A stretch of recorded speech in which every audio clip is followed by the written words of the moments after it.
Hello and welcome to the Choralosophy Podcast. I'm Chris Muntz. I feel like this episode might be philosophically the most important episode I have published to date. Eric Barnum and I pick up right where I left off in episode 18 when I claimed that students should lose the net when learning to sight read. The psychological principle at play is a term coined by Nassim Taleb called Anti-Fragility, referring to systems that require stress in order to improve. What processes in the choral rehearsal can apply the right amount of stress in your singers in order to make them stronger and better? Today's episode is a little bit different than some of my other episodes. I'm going to keep the intro very short because while this episode is mostly brought to you by Graphite Publishing, as I announced last month, is now an affiliate on the show. Our listeners can get 10% off at checkout on the awesome publications at Graphite Publishing. And we are also doing a monthly segment now called the Composer Exposer. Well, with this episode, we get a double whammy. Eric Barnum is the guest to talk about anti-fragility and the concept and how that applies in choir. But while he's with me, we get to do a Composer Exposer episode as well. So stay tuned for this episode and be sure to check out Eric's music as well as music of Jocelyn Hagan, Tim Takash, Joshua Shank, and many more on graphitepublishing.com and use that 10% off promo code Choralosophy that you've come to know and love on that website at checkout. Okay, I'm here with Eric Barnum. Eric is the next victim of the Composer Exposer. Eric, welcome. Are you ready to be exposed? Yes, sir. I'm ready. Thanks for having me on, Chris. This is great. I'm glad to be here. Let's have fun. All right, let's do it. Fly. Sparks will fly. Are you ready for some rapid fire questions? I'm in. Okay. If you had the world's attention for 30 seconds, so let's pretend like people listen to this podcast. If you had the world's attention for 30 seconds, what would you say? You want me to be honest? That's kind of, have you listened to this? I might start singing a little song, and it goes something like this. Jesus loves me, this I know. I might do that. If I had the whole world's attention, absolutely I might. I don't know. That would suck them in. I like that. Where's a place that you don't mind waiting? Where I don't mind waiting, weirdly enough, is before a concert. I'm fine. I don't get nervous, I think. I don't worry about it. I don't know. It just feels comfortable to wait for the concert to happen and just be at peace before that event. But if I'm waiting to get a driver's license, then I'm freaking out or something. It's so bizarre. So concert time is Zen time. I think so, yeah. Yeah, I don't know. Great. I don't know. It's sort of, it should be the opposite, but it's not. So if you could close one fast food chain because their food sucks, which one would it be? You get to show up with a letter from the state saying you are hereby closed. I'm not a big fan of McDonald's, honestly. I'm really not. I'm not a big fan of Wendy's either.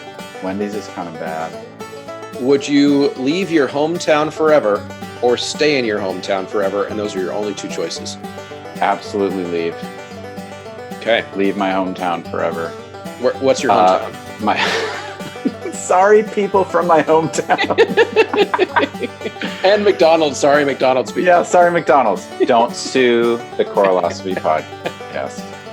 Or maybe you should. I mean, yeah, I painted you into a corner and made you choose. So all those folks from Little Ericville, it don't take it personally. Okay, last one. Please don't. Last one of the rapid fire round. Yep. What part of your body could use some lotion right now?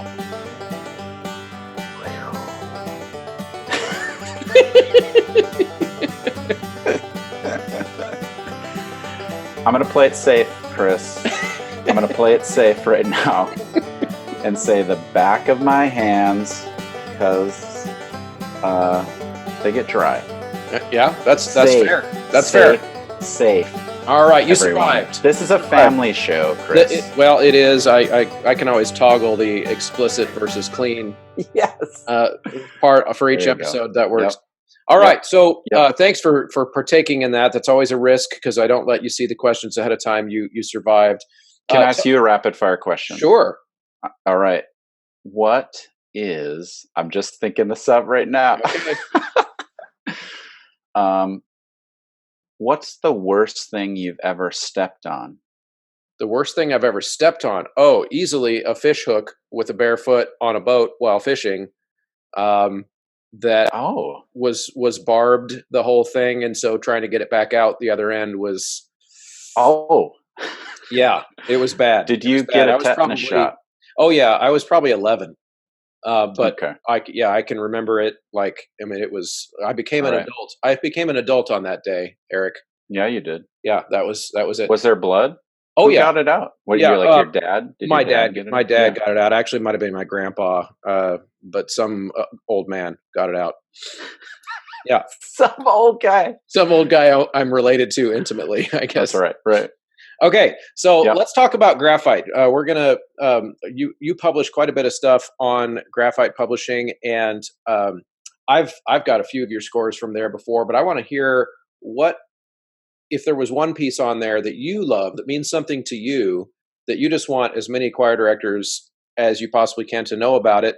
Of course, like we know that it might be because people might buy it, but like what's your passion score on there? Well, can I set this up a little bit? Sure. To say first, very lucky to have a connection with graphite. I was lucky enough to know them even before graphite, and got a chance to talk to Jocelyn and Tim about graphite even before it was made, and feel lucky to be a part of this. And graphite to me is a place where I don't mean to throw the entire American publishing company scene under the bus, but it's a place where a person like me can publish things that in many ways are deemed unpublishable Mm-hmm. by the powers. There's a piece on graphite called Corpus Christi Carol, and it has a poem that's deemed too bloody. And Wow. the reason why is that it's the Corpus Christi Carol, which has a text talking about dogs licking the blood from the night. That was, this old anonymous poem. And yeah, it's a bit bloody to say, because it has the word blood in it. Yeah, well, I'll say, since you don't want to name a favorite, I will. Go ahead. Your In Paradisum on there is just, it's so juicy. It's juicy. That it's beautiful. It's like Thank you. it's just, yeah. We did it in Contorai, and it was a huge audience favorite. Like, we've probably done it 2 or 3 times. Oh, And thank you. find that one on graphite, and it's just a stunning piece. But I would agree with you in your assessment that it's probably meatier. Some of your stuff on there is meatier Yes. stuff you're going to find on the traditional publishers. So definitely people should head over there and check it out. Thank you. Before we start, what I was thinking of today was, have you ever seen one of those videos of 2 galaxies like coming together slowly, and then what happens after they crash? That's you and me. The stars are just going to fling out tonight. We are galaxies unto ourselves. I think that is true. I'm more of a galaxy than you, I think, but that's because I love hamburgers. Oh, so am I a nebula? Is a nebula? I don't even know. I don't know science words. You're less of a galaxy than I am. That's all. Okay. That's all we need to know. We might have to. And we're talking weight, probably. Oh, okay. Well, we might have to schedule a debate episode later for whether or not which of us is the more of a galaxy. We'll have to. We'll talk about that at the end. No. Right. So anyway. Okay. So Eric, start us off a little bit further back in your life. Now, we've heard a little bit about some of your music and some of the things that you've published, but who is little Eric? What got you from the little Eric in the town you never want to go back to, all the way to the choir director / composer that you are today? Okay, wait. We can't. People from Crookston. I did not say that. I did not do that. People from my hometown, I love you. So when I was growing up, I think a couple things happened that are instrumental. My parents made me take piano lessons, and when they did, they were the type of parents that would set a timer on the piano, and you had to practice for that amount of time. And I think more so my brothers than I, but even if you started crying, you had to sit there until the timer went off. So I somehow cried less and practiced more, I think, and then just developed a love for piano. I think piano music, and I, chose an instrument in fifth grade and did joined choir and all that stuff, and then played piano for the choir and stuff like that. And I think we had a very normal high school experience for somebody in the late 80s, early 90s. I just seen, looking back on it now and having done a lot of clinics around the country, yeah, it was just a very normal high school music scene. It was a smaller town, so we had more opportunities to do more things. I think more variety.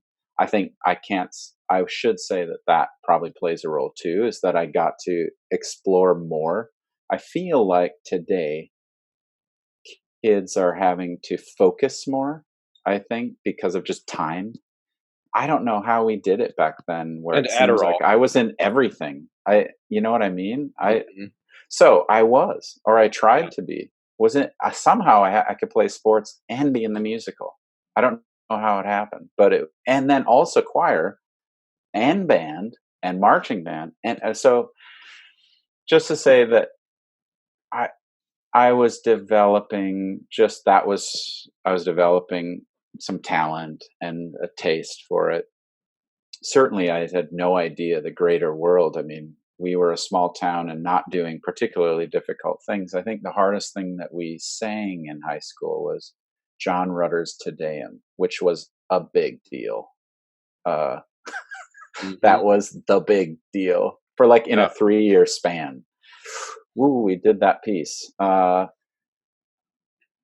it was just a normal time, and I tried to get really good at piano. But I remember deciding what we're going to do, and we're all supposed to decide when we're 18 what we're going to do with our life. So I did, and that wasn't music. I decided to go get a degree in graphic design Hmm. with an emphasis in model building, which I don't know if you've seen Zoolander, but model building is building the tiny library for kids that don't read good from Zoolander. You But just but remember ideally that. more functional. Of course. Yeah. Okay. Yeah. No. Making sure. Yes. Yeah.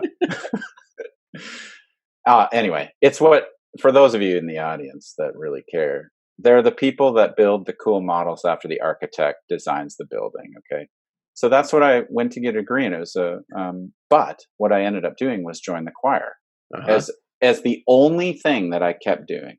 I was okay, I'm going to do this other thing, but I'm going to join the choir. Which, by the way, I say to everyone, you should do that, no matter your degree.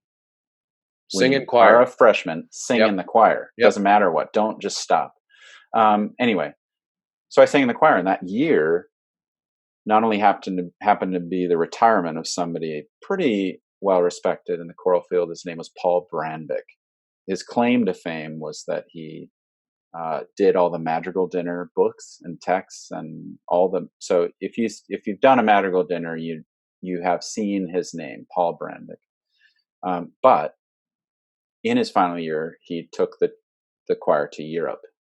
Okay, and this was also at a time, let's say 1999, that it was insanely more cheap to go. Okay, so we were able to go for almost 3 weeks for the same price that it is about, or half price of what it is to go for a week now. It's Mm-hmm. just crazy. So anyway, when I was 19 years old, I got a chance to sing in Crazyville cathedrals. Mm-hmm. In my opinion, I mean, looking back, it was a very normal college choir, but at the time I was peeing my pants. It was so good to me. And sort of the real moment in my life that made me say, I think I have should change my mind about choral music to put it on top rather than just be a part would be singing in Chartres Cathedral. So Chartres, outside of Paris. It was the last concert we did. And I remember us singing the Holz Nunc Dimittis. And the end of that piece, if you haven't heard it, just YouTube it. Or if you have heard it, remember the end. Mm-hmm. It's just spectacular. The ending is so wonderful. It's glorious. And we sang this concert at the end of the day. And Chartres Cathedral is known for these amazing amazing rose windows and some of the best windows in the world. Mm-hmm. And the sun was starting to shine down, and we're singing this piece, singing the end of it, and he started to cry. And some of the people around me started to cry. We weren't trying, we made it through the piece. But when I looked at him and he was crying, or he was starting to tear up, I thought, there's something about that's different. I think that's what I would like. I thought it wasn't even about, even in the moment, I didn't think he's crying because it sounds so good. There's something else that's running through his mind while he's conducting. Something about the meaning of it all, the meaning of 30 years of teaching all these people. And here it is, the culmination is culminating in Holz Nunc Dimittis.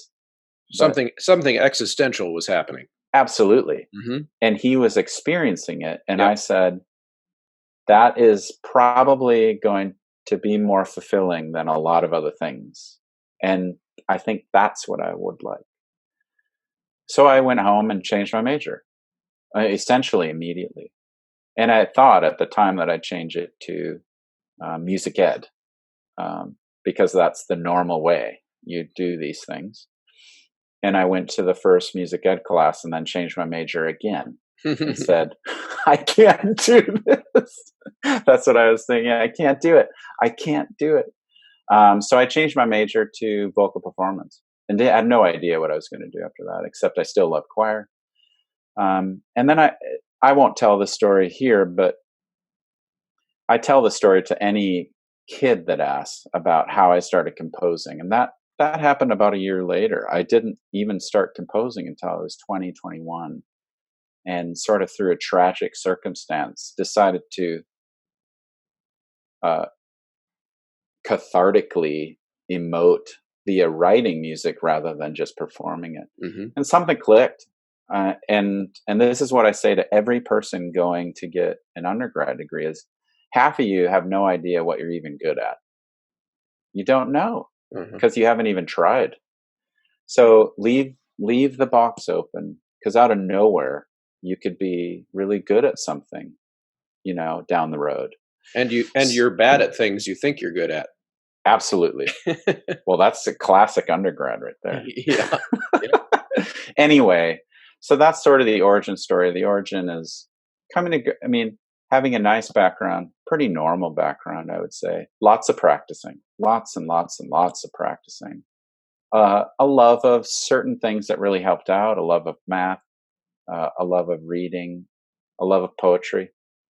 And those things just sort of built together, whether I knew it or not, were cycling in the background to build towards what I thought was something that it just was a little wind in the road. And then it came back to probably what it should have been all along.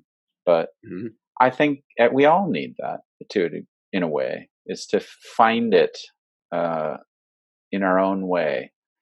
And that was my way, was to take a little, say, I'm tired of this, and then to come back and see it fresh, to see it like, oh, it means more than I thought it did. It isn't just about practicing and performing. There's something else going on in teaching, especially.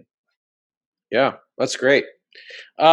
Okay, you tell us a little bit more about, for those of you listening to my show or have been listening to this show, you know that I listen to podcasts. I love listening to podcasts. Eric co-hosts a podcast called The Choral Contrarians. Tell us that story. How did that come about?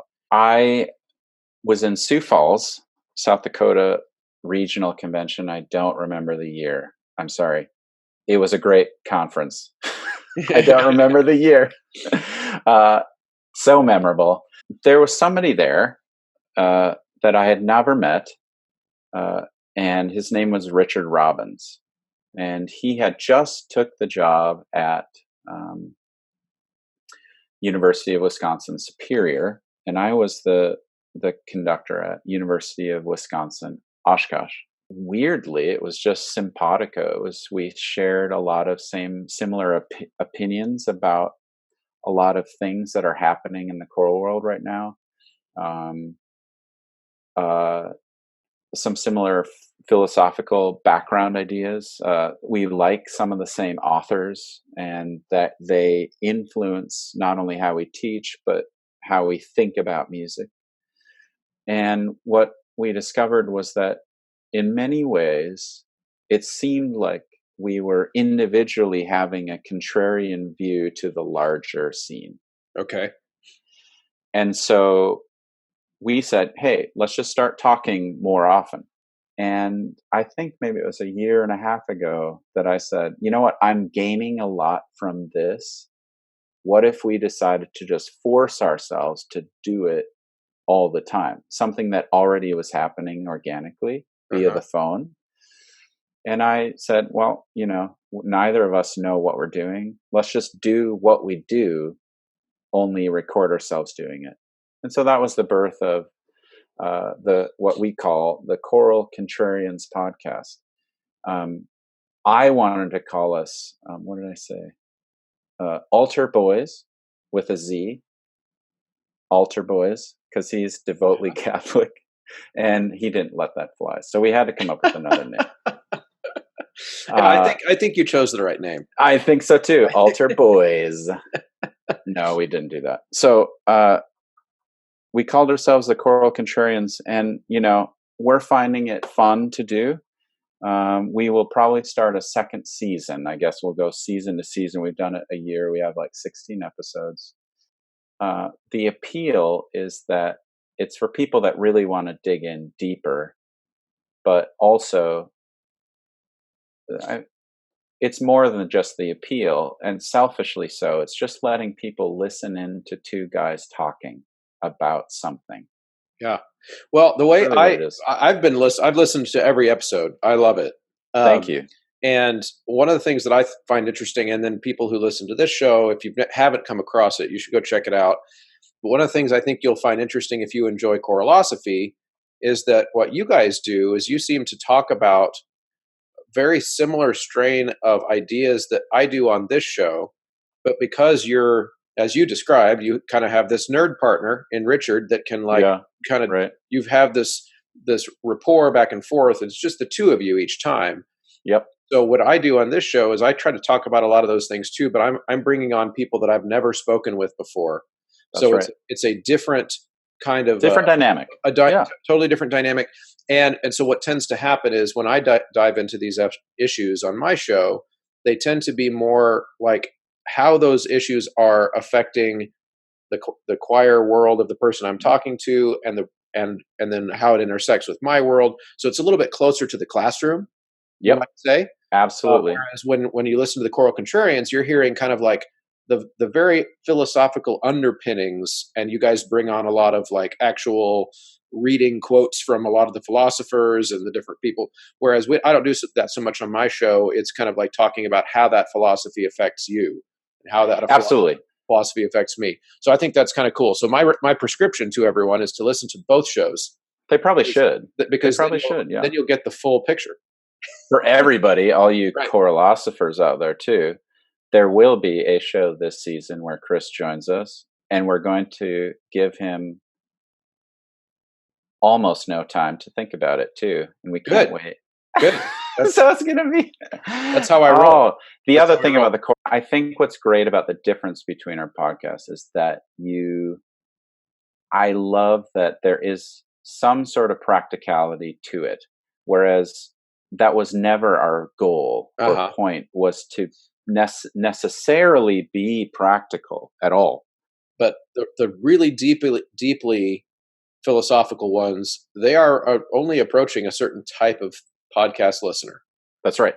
Because not everybody listens to podcasts for the same reason. Here's a funny story. So my last one that I just put out, which had no guest at all, it was just me talking about how to teach sight reading for an hour.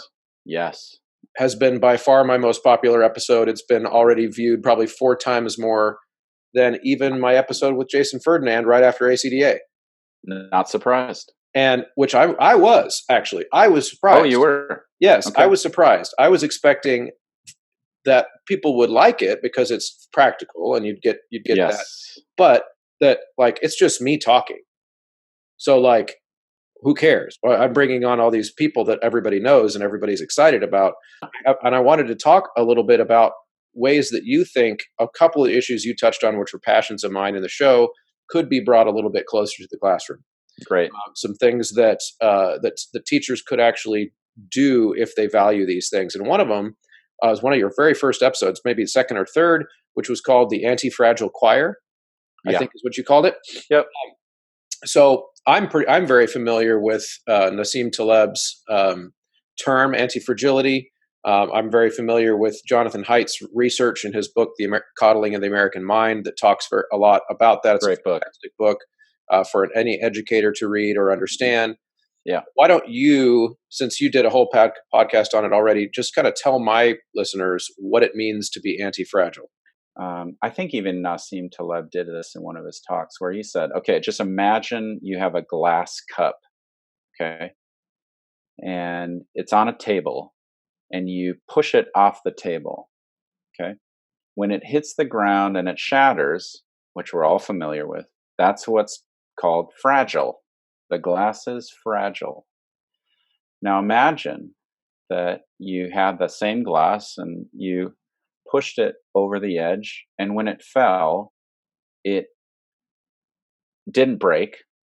It just hit the ground and was fine. That would be called robust. It's robust. It will last. And then imagine, though, which is hard. This is what's next. This is amazing and really difficult to imagine. Imagine that after you push the glass over and it hit the ground, it became a better glass. So it did exactly the opposite of break. Somehow it became better.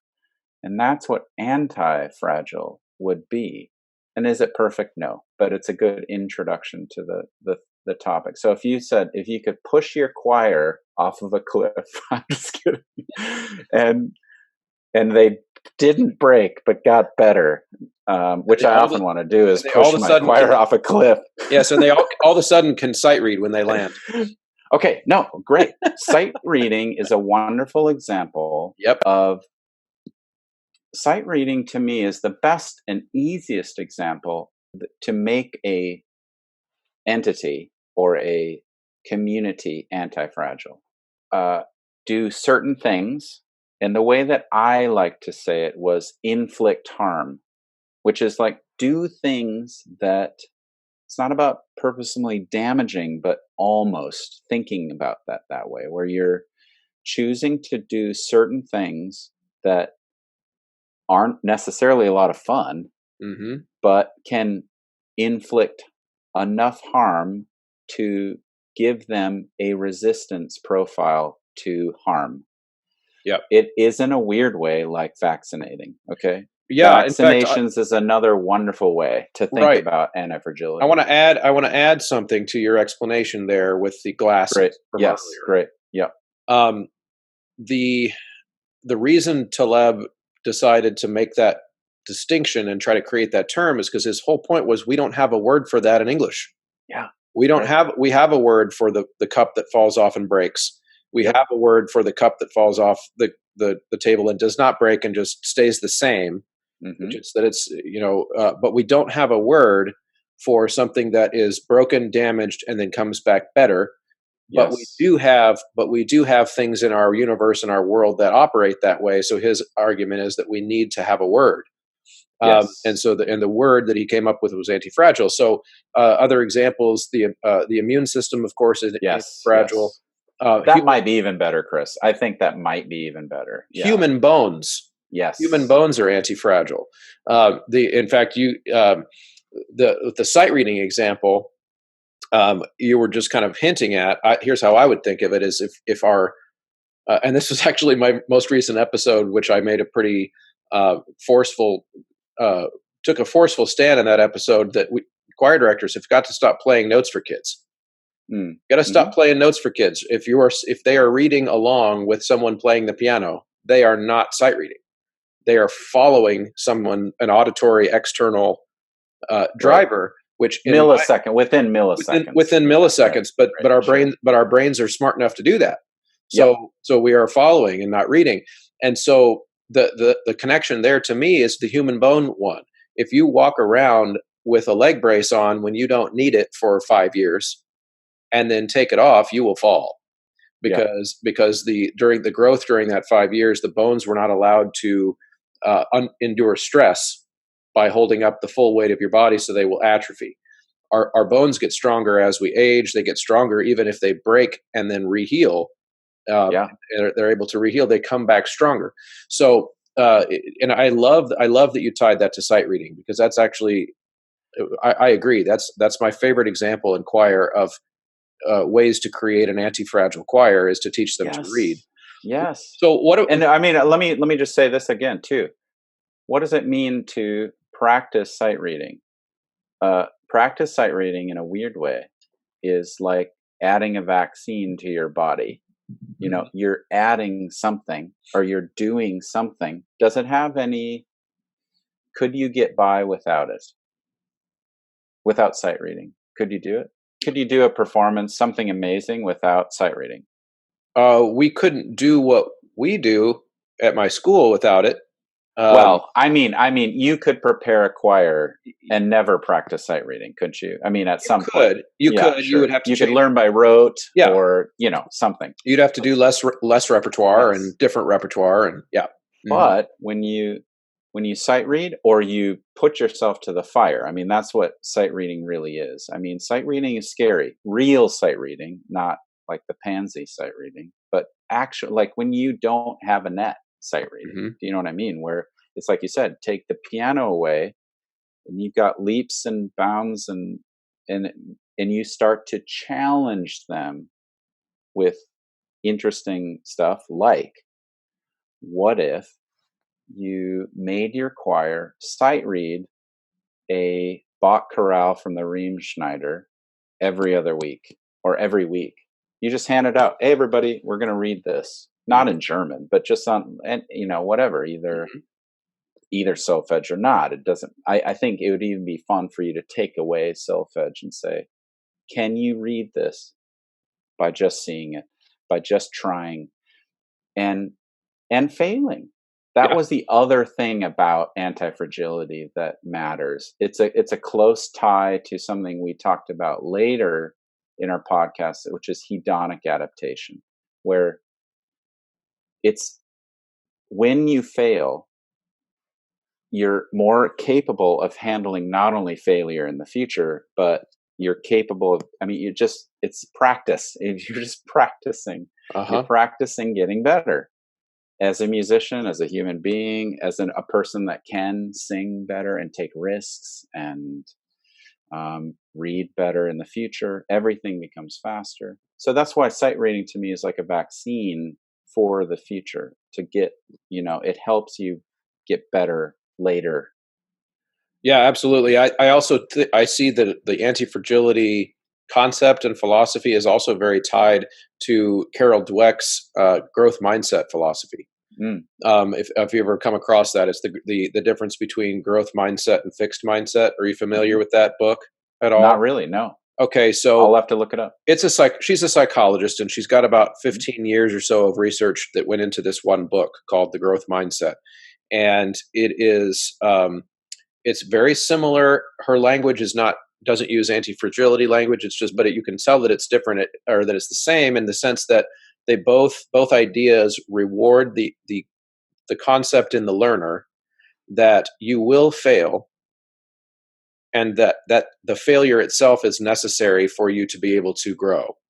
So a student with a growth mindset would be somebody um, whose motto in a rehearsal in a choir context would be, I've got to learn this music at all costs. Yes. Whereas a fixed mindset person is more likely to say, I need to look like I know this music at all costs. Meaning it's important for a fixed mindset person to show that they're smart. Whereas, and so they will avoid failure because they might put themselves in a position where they might not look smart. And so you might have come across this too. You're a dad now, right? You've got little ones. How old are they? 5 and 2. 5 and 2. So Carol Dweck says that you should never praise your children for being smart. Got it. Never. Don't worry, kids. Right. I don't. So so the research, right? I'm kidding.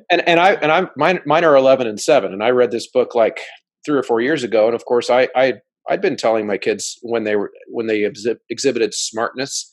But after reading this book, I've completely changed my lingo with not only my students but also my bio kids, because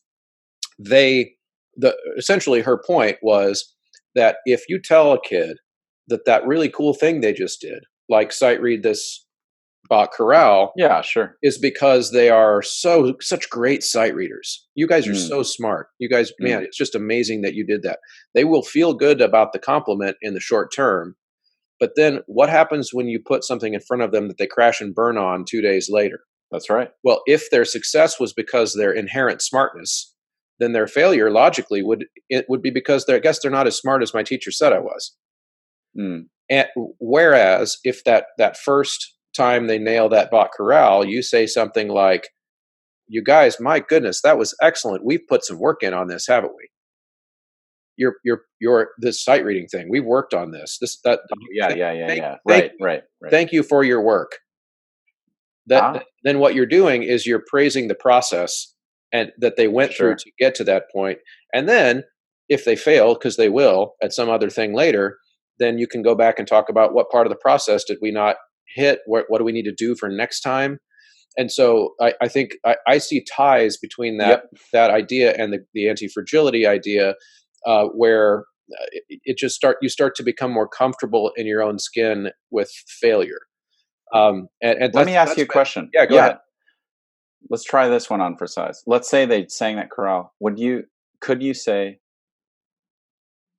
something to the effect of like, you can congratulate them for sight reading well. I mean, that's allowed in this, right? Just say, wow, great job sight reading. And then you could say something to the effect of, let's try something harder next time. Could you say that?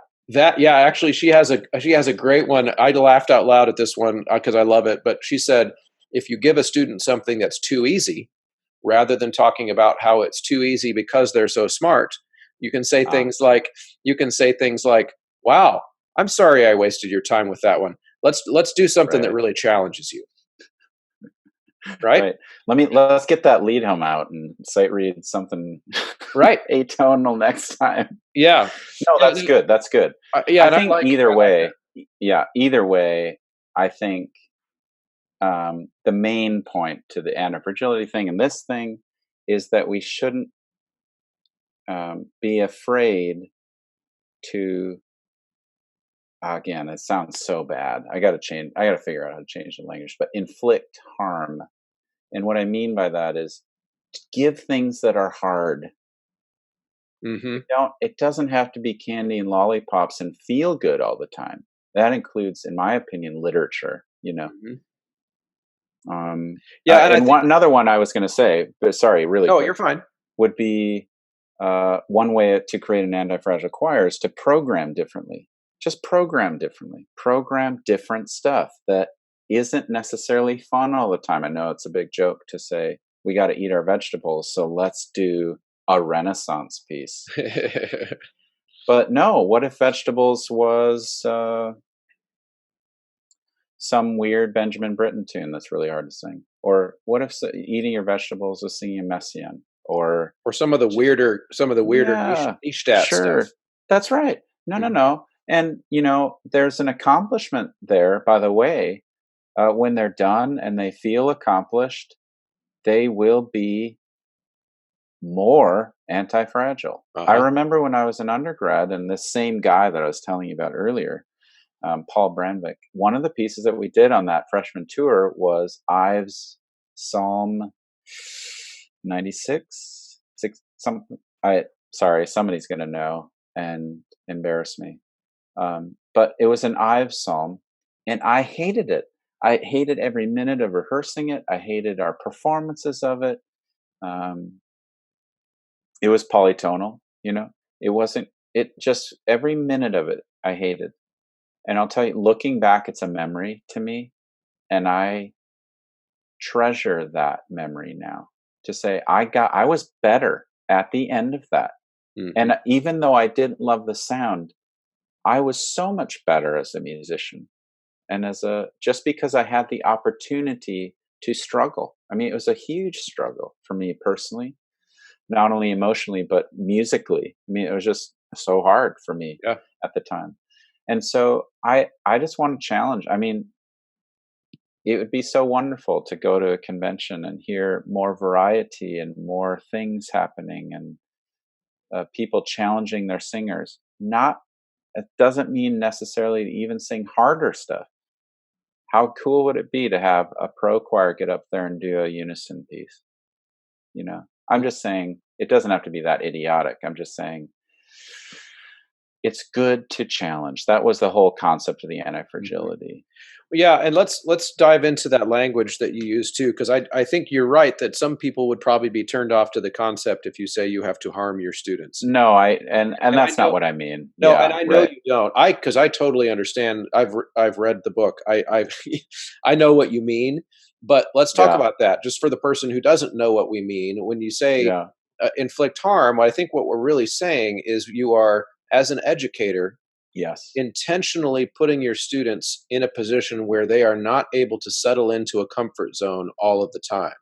Thank you, Chris. That's wonderful. Yes. Because we know that if for at any level of learning, if a kid or adult student, anyone learning something, is not confused a little bit at the very least, they're not learning anything.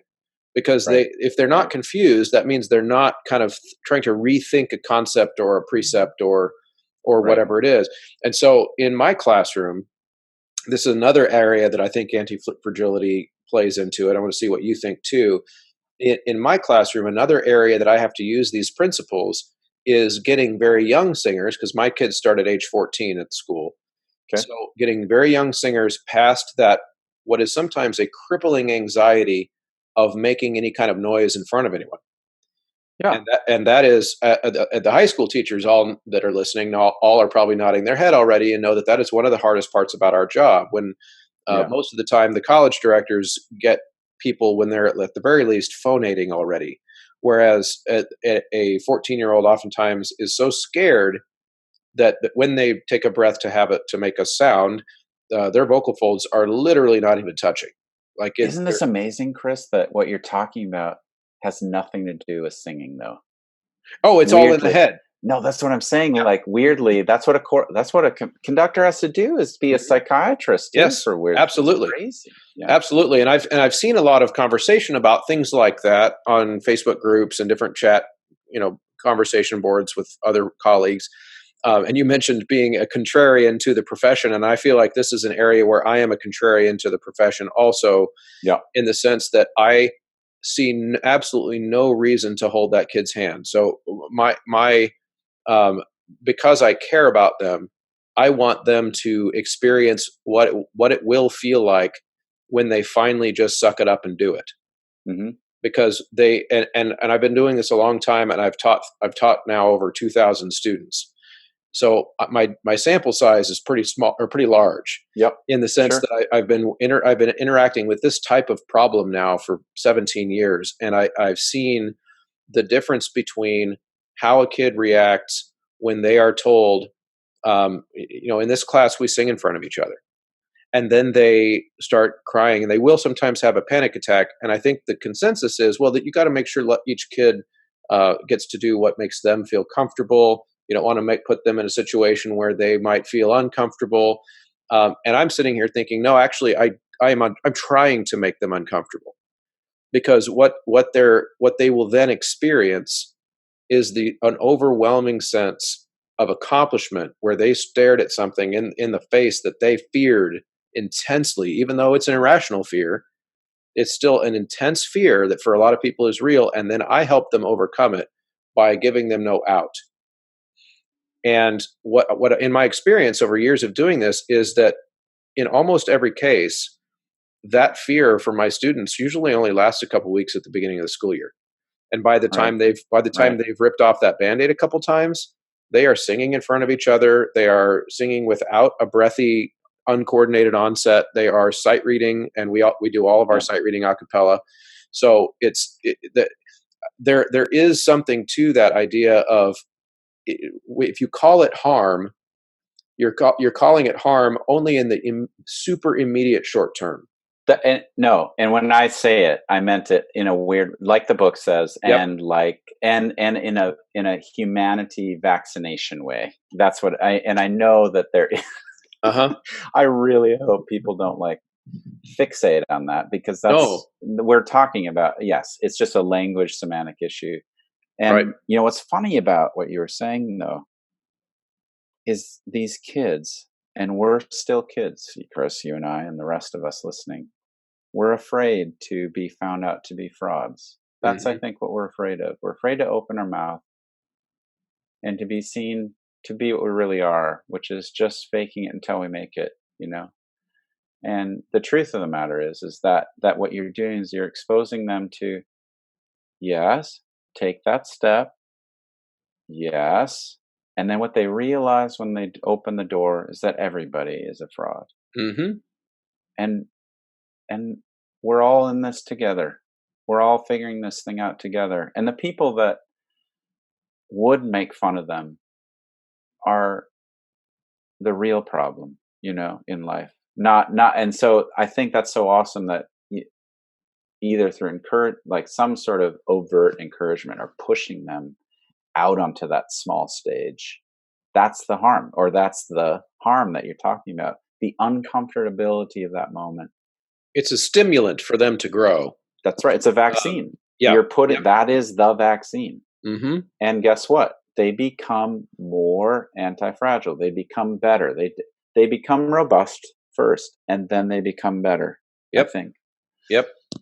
Yeah, no, it's absolutely true. And I think the challenge for some teachers, and I think I'm preaching to the choir here by talking to you about this, because you're kind of on board with the concept. But for those of you listening, maybe who still aren't sure, I've got a student who's freaking out from an anxiety attack in my classroom, who just does not want to sight read, does not want to sing so that other people can hear them, and I don't want to turn them off to singing. Yes. Then what I would tell that person is, I would say, in what time frame of their broader life would you like to not turn them off for singing? Because my argument would be that in the short term, by letting them not do the activity that makes them nervous, you will give them a better impression in the short term of your class as a choir, because you will tell them what they want to hear, and they will then say, "Oh, yeah, he's a cool teacher. He doesn't make me do things when I'm scared." Right. In the short term, you will win that battle, but then they're not going to become a very good singer in almost every case, because you do have to. Singing is a thing you have to practice. You have to physically do it in order to sing it well. And so if you push them through that phase by giving them no option. This is something I'm fortunate my guidance counselors support me on this too. So when they cry, go to the office and cry because Mr. Muntz made them sing, then they send them right back and say that that's just what you do in his class, and you signed up for it. It's an elective, that kind of thing. Then they get through that phase, and they become so much better, usually within a short period of time. That's what hooks them on the singing experience, not because they were made to feel comfortable. It's because they're made to feel powerful. Right. One thing that I might add that somebody might think is, what if somebody has a legitimate, professionally diagnosed anxiety disorder? And what I would say is, look, we're teachers that teach a wide variety of students, and we should we have to be creative in some cases. I think we just have to be, and that doesn't mean they get a way out. I'm just saying that we need to be creative about how to frame things. Yep. We have to be creative with how to the timing of things, but you can do it in a way that still doesn't give them a way out, still gives them the vaccination, still helps them become anti-fragile, even if there's seriously different stakes at play. Yep. And so I think you'd agree with that there are ways, and not every way is everybody's way. And that's okay. I think you as a teacher, that's what you have to do, is to be creative. Yeah. No, you're exactly right. I can think of, like I said before, out of the couple thousand students I've taught before, I can count on one hand in all that amount of time the students that their anxiety was so bad and diagnosed anxiety disorder type situations that were never able to get through that little stage with me. Sure. But that's probably 2 or 3 kids ever.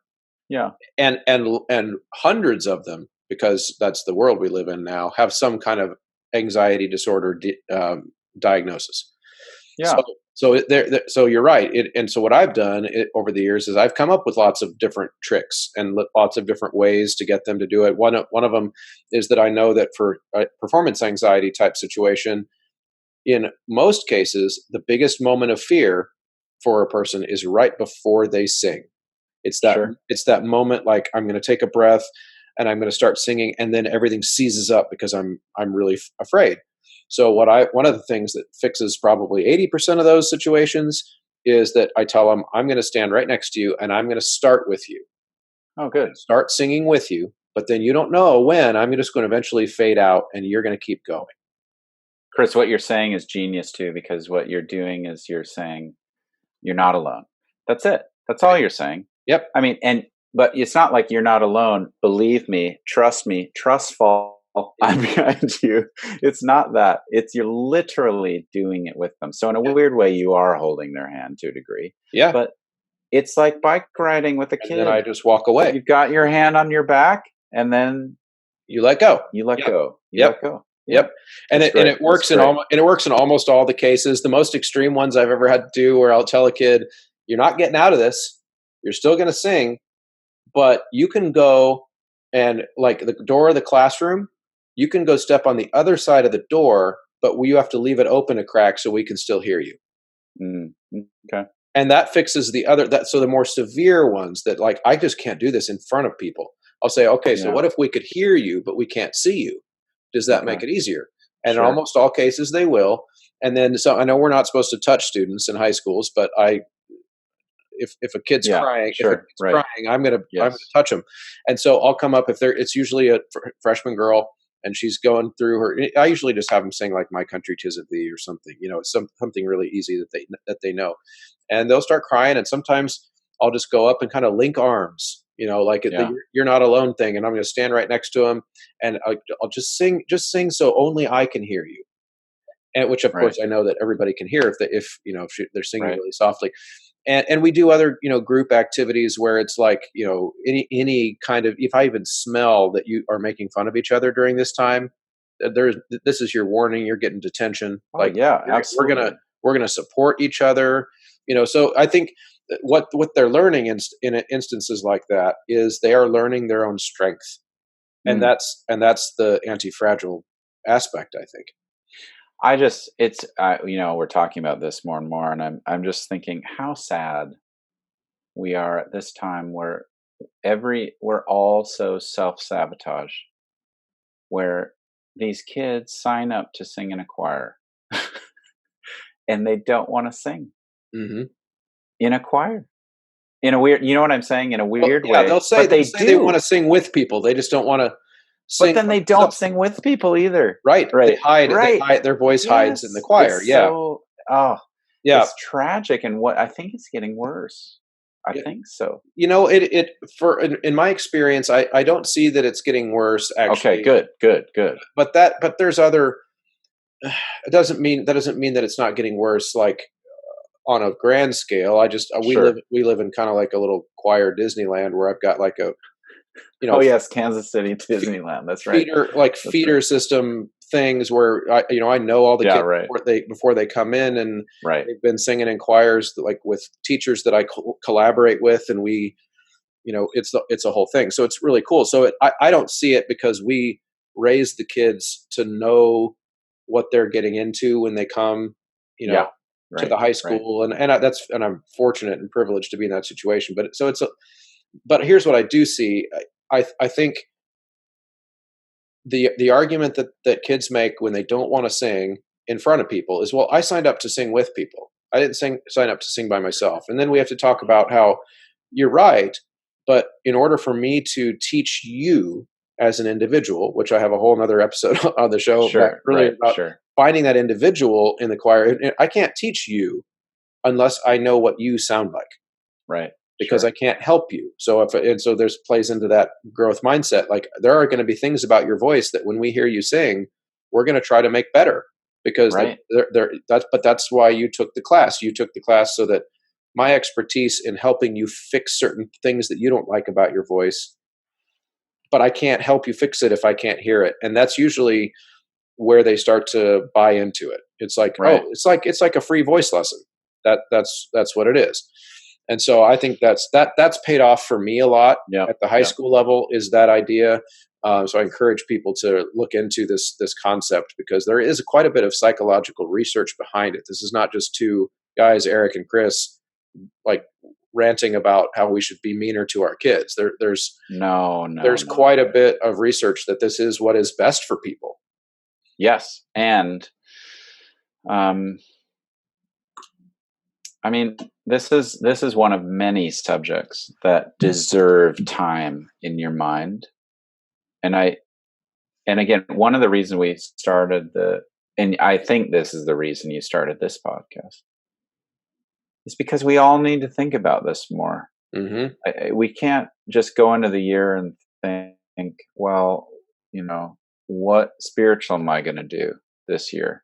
I think we need to do other things. We're a start. And what we were finding is that, or thinking about, was that there was just small pockets around of people that were having these discussions. And it would be nice to start to try to get these concepts more into the thinking process of people. And that's what you're doing too. Just trying to get people to say, okay, let's go to the next level of thinking beyond, I got to get through today and get home, And beyond, and it's beyond what people will get by going to an intercession at a convention. Let's get right. You can't like that. So that's, I believe, and this could also be because I'm getting old now, and I've been going to conventions now for so long that I no longer feel like I look at the list of things that are available and see anything that I really would learn anything from. And that's not an ego thing. That's just I've been to 7 of those almost exact same types of sessions before. I'm not going to get something new out of that. In fact, I've already been to that same Patty DeWitt sight reading session like 5 times. So I'm not going to go to that one again. So instead I'm like at the bar with my friends or whatever. So that exact comment is proof of what I'm talking about too, is that we just aren't thinking about it as a culture, as a genre of music. Choral music as a whole, I don't think, aren't thinking this way, or there's not enough of us thinking this way about some of these. I would love for there to be a body of sessions at a national convention where there are in-depth philosophical roundtable discussions between people that don't agree. Yeah, sure. That's something I don't believe I've ever seen. Because if a in-depth philosophical movement in the choral profession is being discussed at a convention, which is rare, but if it is, it's being presented as, this is the right answer now. Yeah. This is now how we do it. And I think that, the beauty of a podcast is that we can bounce back ideas back and forth between 2 people or 3 people or 4 people or whatever it is. Right. And have it be productive even if we don't agree on how to apply the concept or whatever. And ultimately, that's the only way you learn. That's right. And weirdly enough, we're meta talking about anti-fragility. We are. Yeah. By having a conversation, even about not agreeing or something, that is the vaccine for the future as well. Yep. What is that? What is the manifestation of anti-fragility? Would be, I am more capable of being civility. I'm more capable of listening. I'm more capable of just being human, and also more capable of not arrogantly thinking I have all the answers. And you said something a second ago, though, that I want to zero in on, because you kind of said it in passing about us as teachers not feeling like we know everything. Yeah. And here's how I would point at that. I would point at that by saying we have to be willing as teachers to apply the same anti-fragility mindset and growth mindset to ourselves that we are applying to the students. Because if we don't lead by some kind of an example, we also are a weaker example. Right. So, for example, I did an episode. My episode 5 was called "What I Suck At." Yeah. So just me talking for 45 minutes about things I suck at, and my students I've been making an effort. So before I even started a podcast, this has been something I've been working on at school. I've been working on talking more openly with my students about things that I feel like I'm not good at in the moment. Guys, if I'm going to be as hard on you as I am, then I think that it's only fair if you see me learning too. Because it's, again, like you said it before, we have to show that we're in this together. And so I started thinking, this was probably 2 or 3 years ago, maybe now, where I was standing in front of my most advanced choir at the school. There's probably 100 voices, and they can all, sight read at a college level. Probably it's this awesome thing. And so there are kids in there that some of them are better music readers than I am, because they come in with perfect pitch, or they come in having 10 years of cello experience, and they have a musical savant kind of brain. And I get these kids almost every year. There are people in here who can hear faster than I can if we're in tune or out of tune. So I'm not going to be the gatekeeper this year for those types of things. We're going to lean on her. And then I would also say things like, I'm pretty good at hearing like whether or not a chord's in tune, and I'm pretty good at imagining how a musical phrase should go, and that's kind of going to be my strength. But I'm not super good at reading like really complicated syncopated rhythms and triplets and tied triplets across a hemiola and all these different things. But we've got some drumline kids that can read that rhythm the first time. Right. And when we come across those rhythms, I'm going to have him do it. I'm going to have him demonstrate that. So we started this at my school probably 2 or 3 years ago, where the kids are just used to it. They're used to me talking about, like, yeah, there's still going to be times where I'm claiming to be right about something and there's a disagreement, but largely they know that I'm willing to say, you know what, wow, that sucked. I'm pretty dumb. We're going to try that again. And what I've noticed about that, yes, it has made me better. It's made me better at all the things I thought I sucked at. I'm starting to get better at them, which to me is only proof that this anti-fragility idea works. It's right. Because when I opened myself up to that, because it's really uncomfortable, by the way, to stand in front of a bunch of 15-year-olds when you have a master's degree in conducting and talk about all the things they're better at you than, or better than you at. That's kind of hard. You like have to like work your way up to that. And once I did it, though, it was like this weight lifted off, and I could start talking freely about the things that my deficiencies, and then I was able to start growing them, which I found interesting. I just think it's so, all of this is tying all together about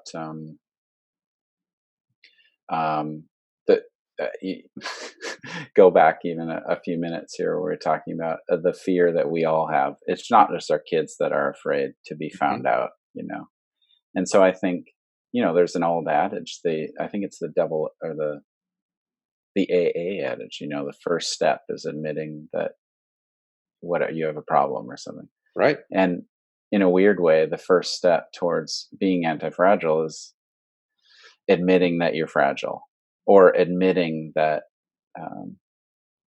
that you aren't the gate, as you said, a wonderful word, the gatekeeper of all things. Mm-hmm. And, I do this all the time. I mean, if it's literally my mistake, I will say it to the choir. Oh, that's my fault, to the choir. And I think a lot of people in the choir that I direct are surprised by that, because they've been used to some other things, saying, "Oh, most conductors, they want, even if it isn't, they'll stop and not blame themselves for the error or something, Mm-hmm.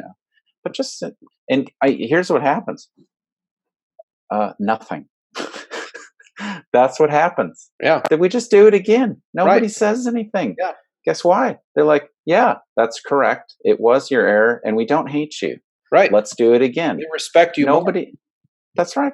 Yeah. Let's just move on with life. It's called practice. So I think that's part of it, is just, just being a human being and saying it's okay to be that. I think that's part of the battle here in this anti-fragility conversation. And, most of the other conversations that you have on your podcast and that we're having, circle around some of these issues a little bit about just,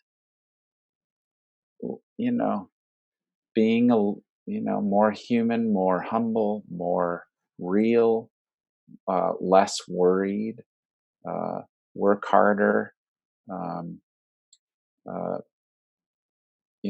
just caring about your craft differently, thinking deeper. All these things sort of circle around about just being better people. And it gets under the psychology of the rehearsal itself too. Yeah. That when you're willing to open yourself up and be a more authentic person in the rehearsal, which is another thing I've talked to a lot about with young teachers that ask me advice, is how quickly, and this is what I usually tell them, I said, how quickly do you think you could work towards being 100% yourself while leading a rehearsal? Meaning you don't have to put on your like professional conductor persona to go lead the rehearsal. And that's usually confusing for young teachers, because I think we learn the opposite of that in college. Yes. We learn how to behave like an academic, and then we step up in front of our choir, and we have this persona that we think they expect, which is basically I'll call it the bow tie persona.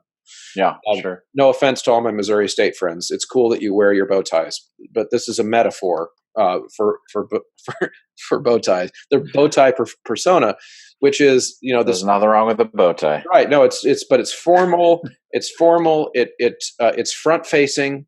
Yeah, meaning you're keeping your most durable part between you and the choir, and there's a separation of the personality. And the reason I tell young teachers that's so important is to try to shed that for a couple reasons. And you touched on it and made me think about this, is that it makes you less stressed out. At some fundamental level, when you don't have to put on a mask for what many of us is 7 or 8 hours of our day, right, then your stress level about your job is going to start to go down, because you can know that your students are accepting you for who you are, flaws and all. Sure. And you don't have to put on this facade for them as they go. So here's my question to you. Yeah. Would you say, because I want to hear about this too. In fact, you just started a new job, right? Yes. Yeah. Where are you now? I just moved to Des Moines, Iowa, and teach at Drake University. That's what so I knew it was Drake, but I could never remember where Drake is. I knew it's somewhere in the Midwest. It is in the Midwest. We're not too far away from each other. No, we're not. All the things that we've been talking about lead you, one, to become more anti-fragile against when you get pushed off the table and you as a glass, moving to a new school or being in front of the next year's kids that you don't know, that's you being pushed off the table. When you hit the ground, what are you like? Do you break? Do you just maintain, or do you become better? when you walk into class, are you worried about how you're being perceived? This is that. I'm worried about everything coming in at all angles. Instead, you said, I'm not going to think about me. I'm going to do what I would do at the end of the year, which is everything else, because you're comfortable. Imagine that you're comfortable at the beginning of the year. Why are you comfortable? Because of that trust. And you're not worried what they think of you because you know. But what if you just you pretended that existed at the beginning of the year? Yeah, it's a mindset choice. It's a choice. That is correct. Yeah. Yes.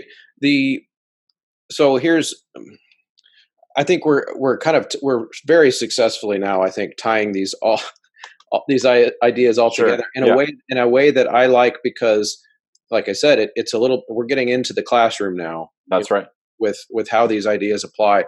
And one of the things I see that is one of the inspirations for me starting this show is that I do see a lot of teachers, especially young teachers, now that I'm kind of on the second half of my career sloping down, that I look back and I see a lot of young teachers coming in, and they jump on the Facebook group and talk about how stressed they are about their job and about how maybe this is not the right thing for them. And maybe, I don't have administrators that support me, or my students aren't good enough, smart enough, whatever, to do this, or this, and right, and all of that. And so it makes me ache a little bit, because I've been really fortunate in the job that I've had, my current job, but I've had other jobs that sucked.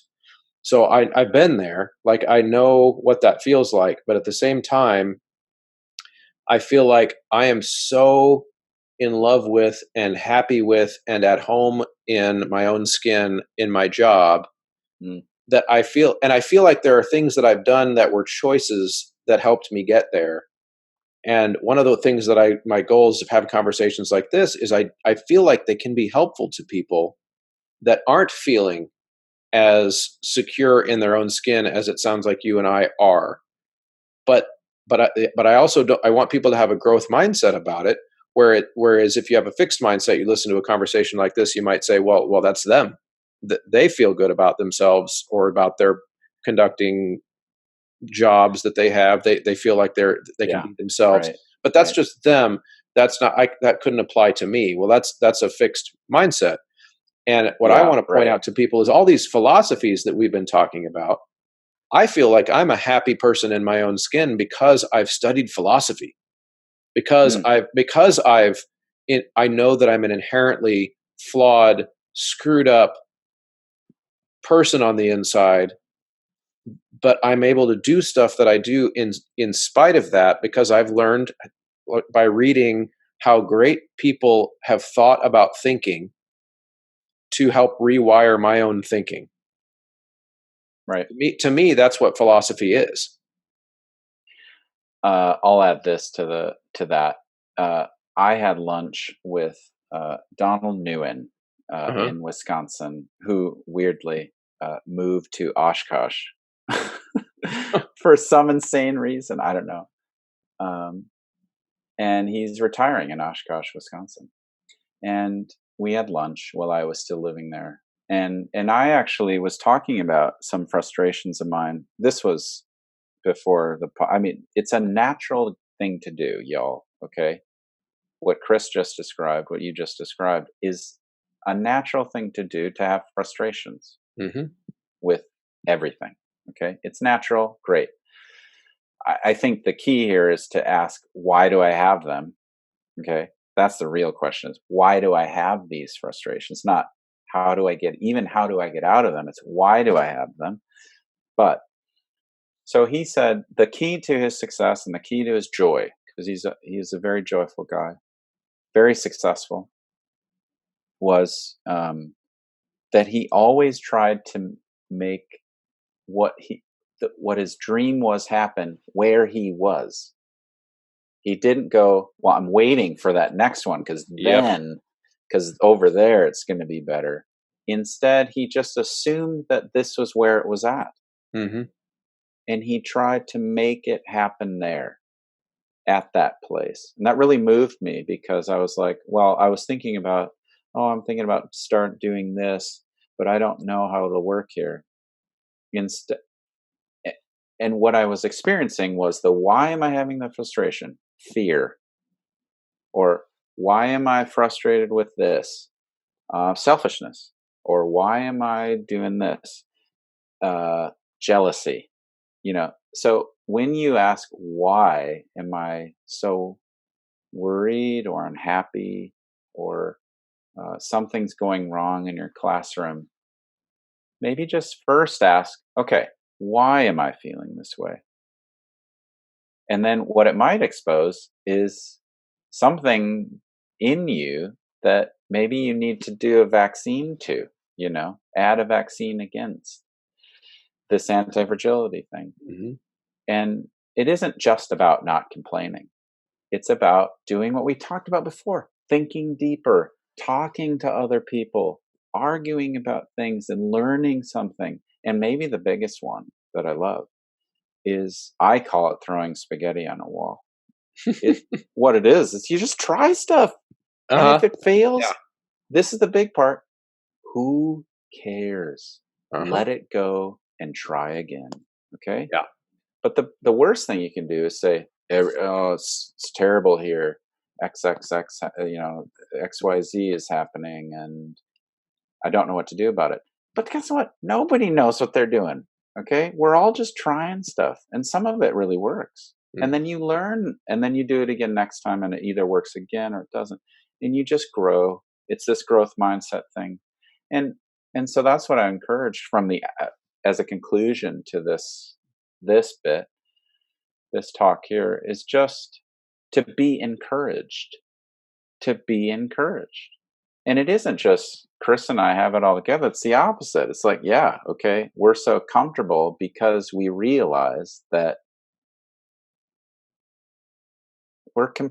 it's okay to fail. I think that's half of it. And it's also okay to not be the best ever. Yeah, I'm comfortable because I've made so many assumptions that I'm wrong about so many things, and or have just flat out told myself that I sucked about at a thing, or like I said earlier, told my 15-year-old students that I suck at a thing. That it's almost as if I've intentionally, and it was intentional, but it was as if I've kind of saturated myself with all those negative and unsure feelings, so that I knew what they felt like, so that when they start to creep up on me, I recognize them and I know how to categorize them now. So I listen to your podcast, sorry to interrupt, that podcast, and I do want to caveat something for the listener. When you go listen to it, you'll notice something though that Chris does, which is he doesn't say he sucks at something in a depressive fashion. There isn't like oh, woe is me. It's just a pragmatic, these are my strengths and weaknesses. That's super important to remember. There's no, oh no, I'm blah. No, you just say, here's what it is. Here's the reality of the situation. It's fine because it can be solved. Yeah. Or maybe it can't be. And I try to balance it with something that I'm good at. Yeah, great. In the same way we do with our students. We always hear about, like, you got to give criticism sandwiches or whatever, with like a compliment and a criticism, and then you can maybe say something encouraging again afterwards. I give parfaits, criticism parfaits. That's important. Yeah, that's good. But I think that's something.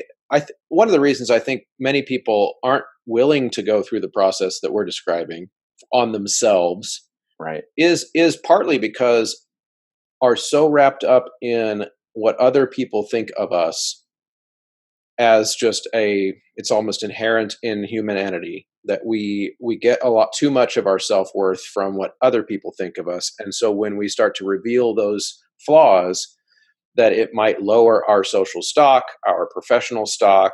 The choir profession does it too. It's the whole reason we have to make our bios look the most amazing we can possibly make them look. And you gotta put the Carnegie Hall trip your kids did, even though we paid for it going or whatever. Hey, if you're interested, I'm open. I'm just kidding. Right. I'm just You got to kidding. put that stuff in there because not because it's who we are, it's because it's who we feel like other people need to see that we are. Right. Sure. And so my whole system, I don't have a system in the sense, I'm not writing a book or anything, but my whole system is dismantling that for myself, little piece by piece by piece, to where I actually am starting as I'm about to turn 40, and so this is like kind of a turning point in my midlife crisis. You know, It's going to be fine, Chris. Don't worry. Yeah, no, I will see the other side of the hill. You will.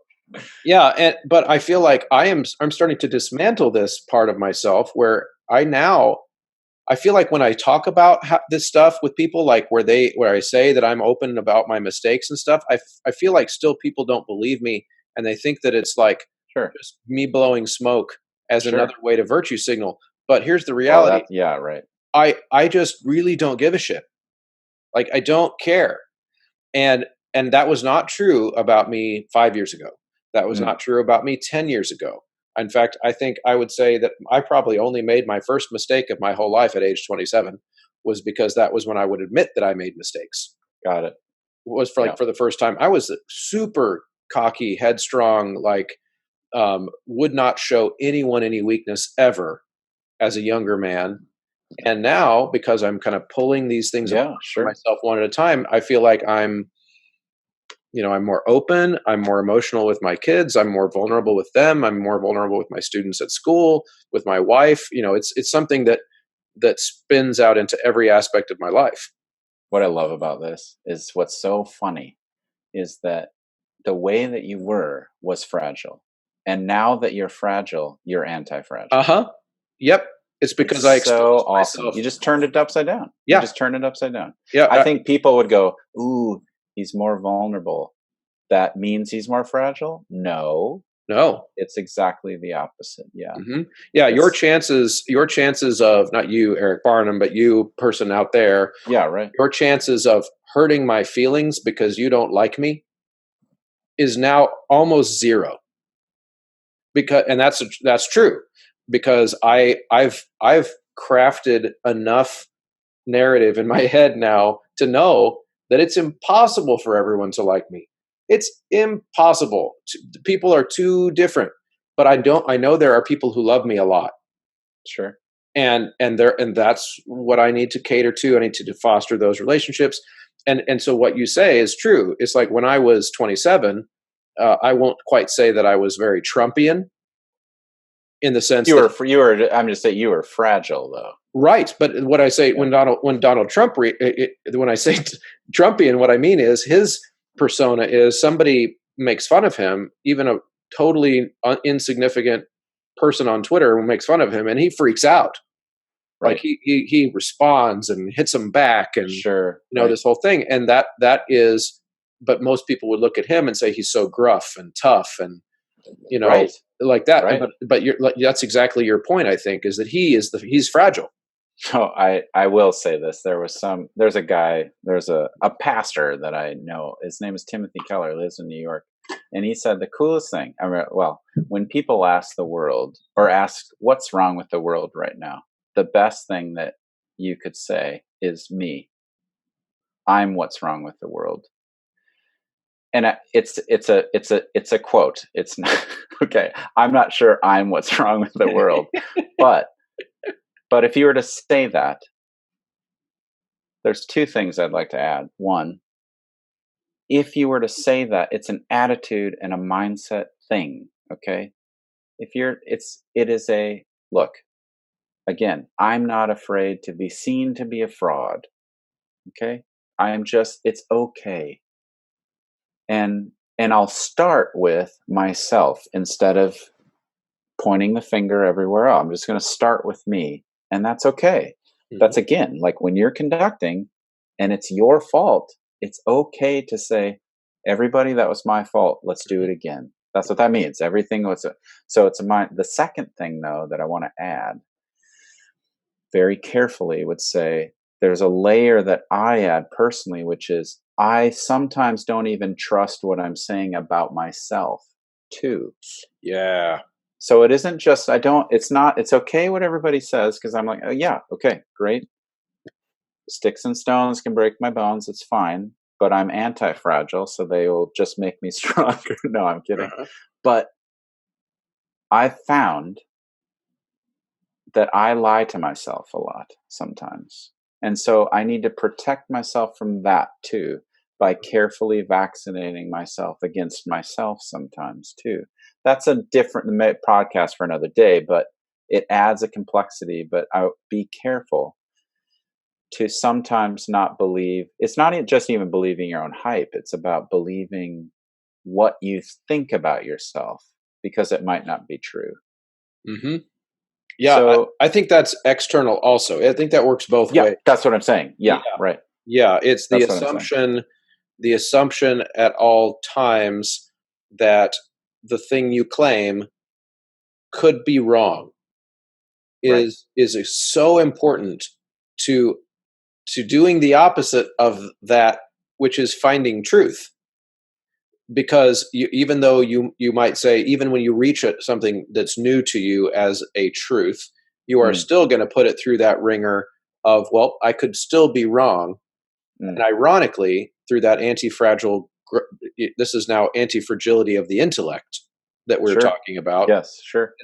is that you are more likely to be filtering away, pulling out your implicit biases, pulling out your confirmation bias tendency, which everyone is subject to.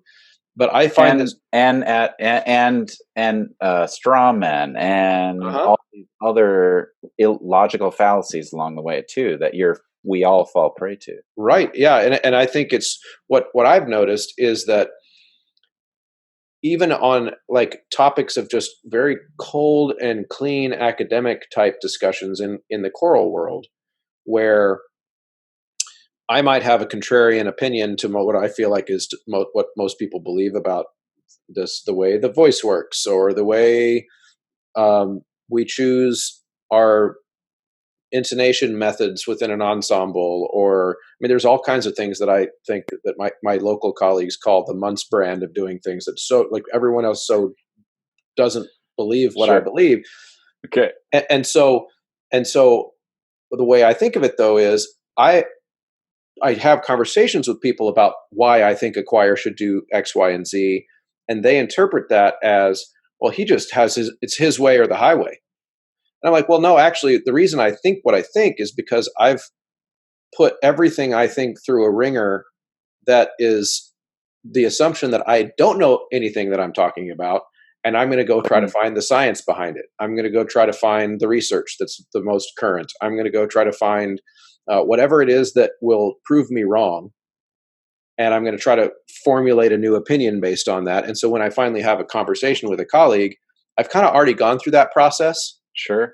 And I'm so I have an assistant at the high school, and she's one of my former students, and we're starting to have some of these conversations where, like, I want you to come here and work as a colleague. Like, I'm not going to make all the decisions. I want you to make some decisions. But if you have an idea that is different than how I've decided we're going to do it, you're going to have to prove it. You're going to have to go through the ringer I went through, which Mm, is, if you're going to say that we're going to now do a different, um, let's say, I'll just pick something dumb. We're going to move to law based minor instead of do based minor. Okay, okay. let's have that conversation. But you're going to have to prove to me that your way is better than my way. Well, let me ask you a question though, to challenge you. Yeah.